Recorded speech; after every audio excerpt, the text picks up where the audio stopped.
This is the PowerPoint for Chapter 22. It is our first introduction to World War One in U.S. history class. Like I said, you have had this information in World Civ, but now we're going to be looking at World War One from a more American perspective. So with that, Chapter 22, From Neutrality to War. You probably remember that the spark that really started World War One off was the 1914 assassination of Archduke Franz Ferdinand. Okay, he's the heir to the Austria-Hungary throne, and in Sarajevo he is assassinated by Serbian terrorists. Okay, and Austria declares war on Serbia on July 28th of 1914 as a result of this assassination.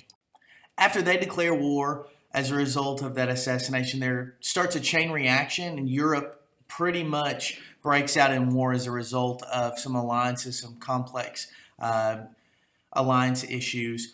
Russia sides with Serbia, and they end up declaring war on Austria-Hungary. And to help Austria-Hungary, Germany then declares war on Russia and its ally France. Now, Britain comes to France's defense and declares war on Germany, and dozens of countries take sides. So basically, you can imagine in your head the complex web of this country sides with this country, so this country is now fighting with this country and that country as a result. Now, obviously, there are always going to be some people that are against war, and we call those people pacifists. A pacifist is somebody who's against all war. Now, there are people during this time period that are pacifist, and as you read in your textbook, you're going to see more information about them. Their question is, why can we not just have peace? But the four main reasons, now you see that I say main because main is capitalized. Main is an acronym for the main reasons that war broke out. The first one is militarism. The second one is alliances. The third one is imperialism. And the last one there is nationalism. So when you think of the four main reasons, M-A-I-N, militarism, alliances, imperialism, and nationalism, those are the reasons that the Great War breaks out. Nationalism we talked about already during imperialism. That's really that strong feeling of pride towards your country. Germany is a proud military power. That's what's fueling them. France is upset about losing some territory in the Franco-Prussian War. Russia is obviously in this situation pretty nationalistic, which is not uncommon as we see. And following the Napoleonic Wars, nations are divided, okay? As far as imperialism goes, there's a big race for Africa going on, colonies providing raw materials, and people are really trying to colonize, gain more land. There's also a race for arms going on. Countries are building up their armies, they're building up their navies, and now they've come into a situation where they are going to need to use them.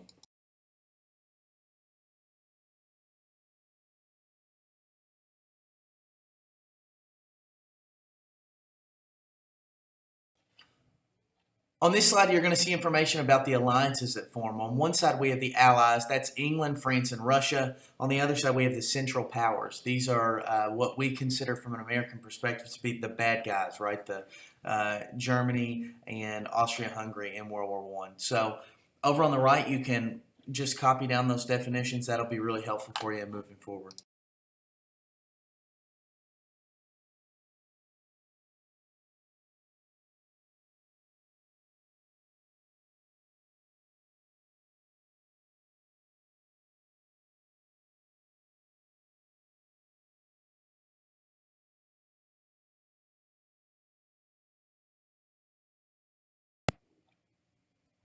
When Russia went towards Germany, the Germans left their plan and took some troops from France and then moved them towards Russia.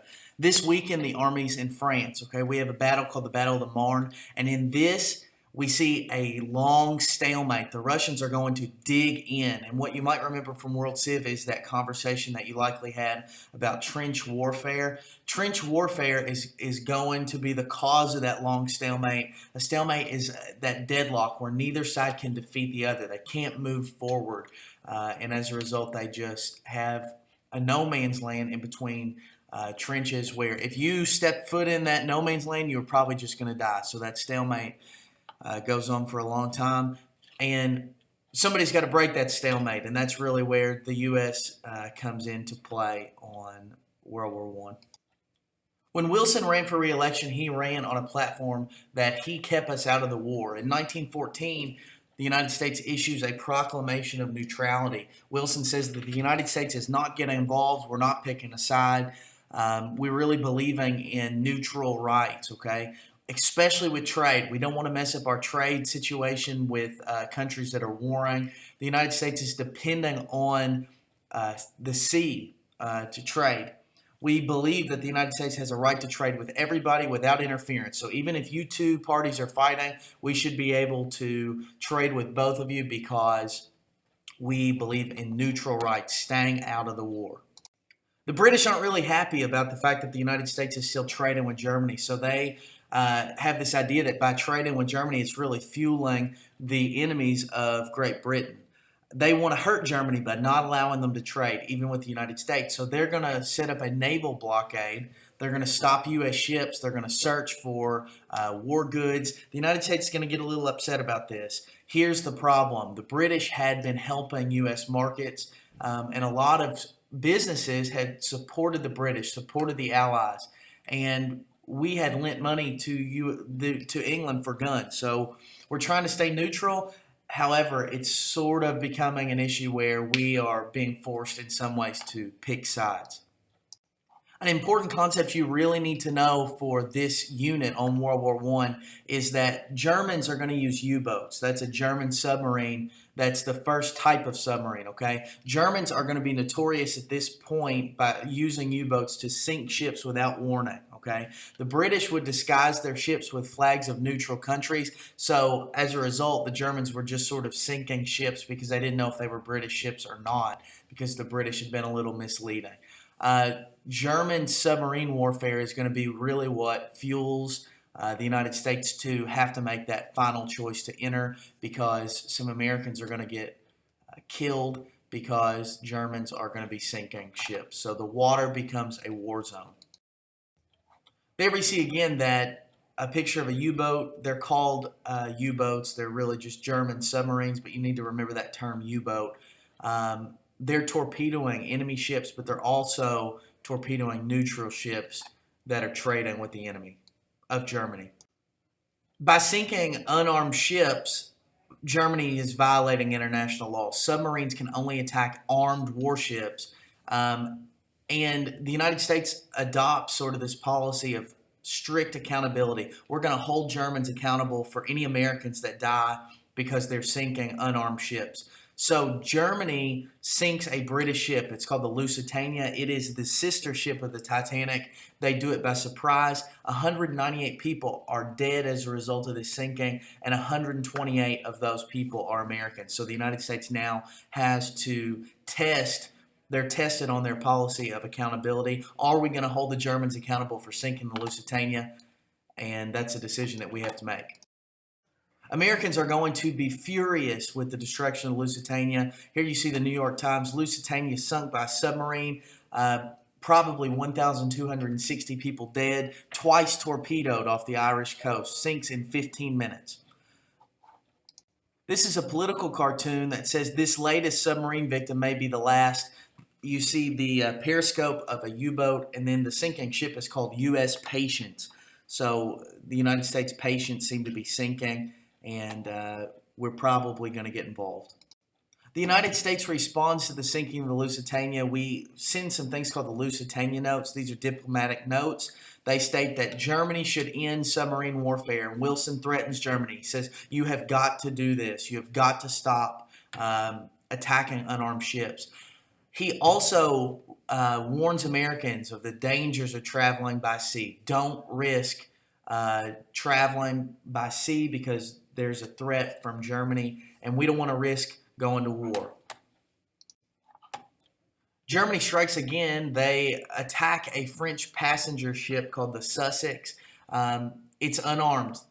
And Wilson had sort of said, you guys have got to stop doing this. He threatens once again to end ties with Germany in an effort to try to keep the U.S. out of the war, because Germany does not want U.S. involvement. They signed something called the Sussex Pledge. They promised not to sink those merchant ships without warning and without trying to give people an opportunity to get off the ship to save human lives. The Sussex Pledge.